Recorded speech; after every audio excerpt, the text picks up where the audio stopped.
The Last Slice of Rainbow. Jason walked home from school every day along the side of a steep, grassy valley where harebells grew and sheep nibbled. As he walked, he always whistled. Jason could whistle more tunes than anybody else at school, and he could remember every tune he had ever heard.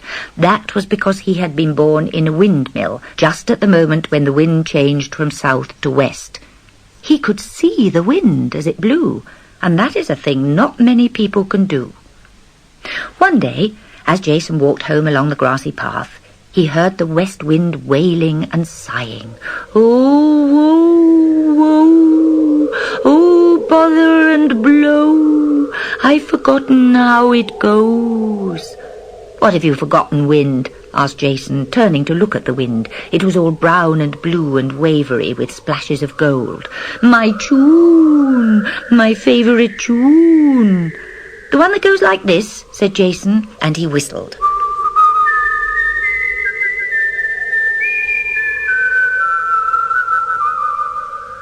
The wind was delighted. "That's it, that's the one, clever Jason."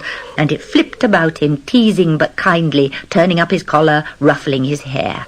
"I'll give you a present," it sang to the tune Jason had whistled. "What shall it be? A golden lock and a silver key." Jason couldn't think what use those things would be, so he said quickly, "Oh, please, what I would like would be a rainbow of my very own to keep." For in the grassy valley there were often beautiful rainbows to be seen, but they never lasted long enough for Jason. "A rainbow of your own, that's a hard one," said the wind, "a very hard one. You must take a pail and walk up over the moor till you come to Peacock Force. Catch a whole pailful of spray. That will take a long time, but when you have the pail full to the brim, you may find something in it that might give you a rainbow." Luckily, the next day was Saturday. Jason took a pail and his lunch and walked over the moor to the waterfall that was called Peacock Force, because the water, as it dashed over the cliff, made a cloud of spray in which wonderful peacock colours shone and glimmered. All day, Jason stood by the fall getting soaked, catching the spray in his pail.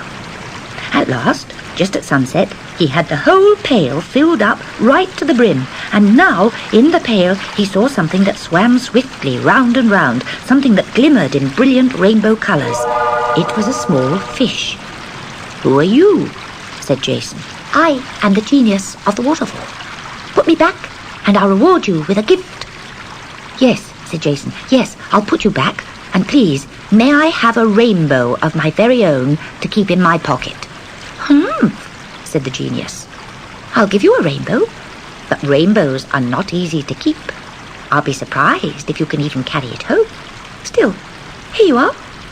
And the genius leapt out of Jason's pail in a high, soaring leap back into its waterfall, and as it did so, a rainbow poured out of the spray and into Jason's pail.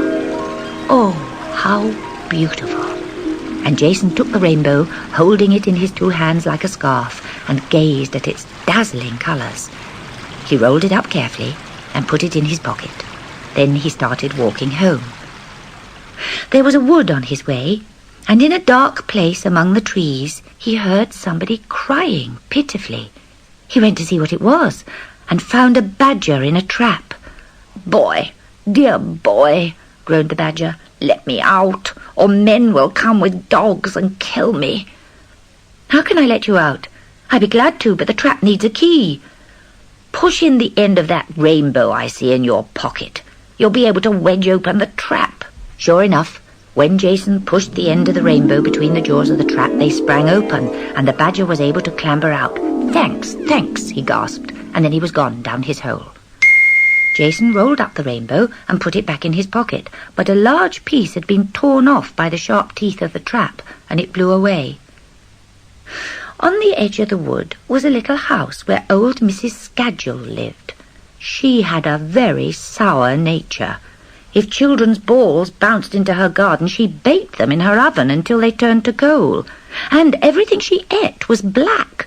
Burnt toast, black tea, black olives. She called to Jason.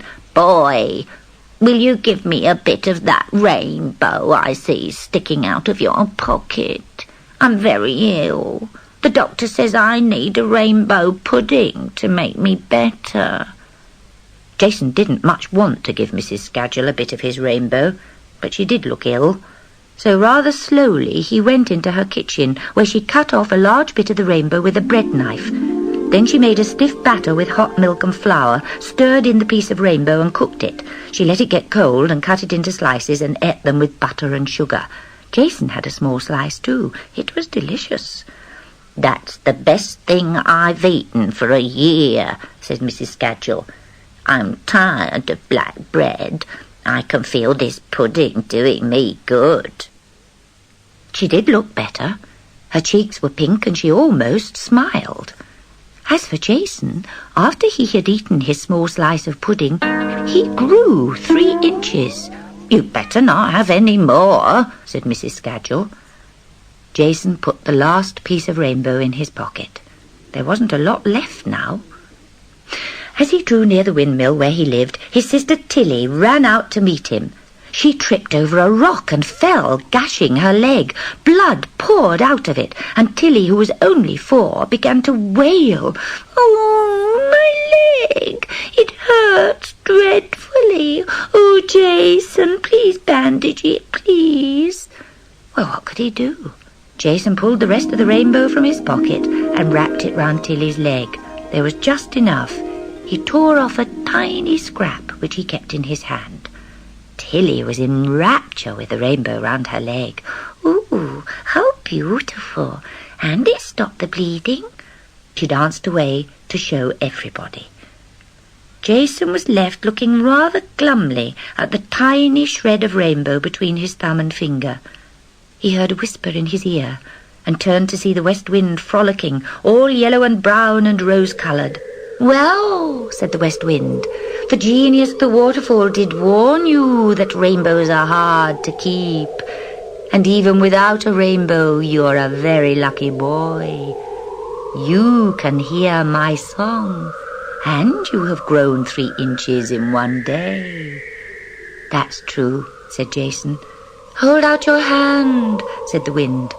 Jason held out his hand with the piece of rainbow in it, and the wind blew as you blow on a fire to make it burn bright. As it blew, the piece of rainbow grew and grew until it lifted up, arching into the topmost corner of the sky. Not just a single rainbow, but a double one, with a second rainbow underneath that, the biggest and most brilliant that Jason had ever beheld. Many birds were so astonished at the sight that they stopped flying and fell, or collided with each other in mid-air. Then the rainbow melted and was gone. "Never mind," said the west wind.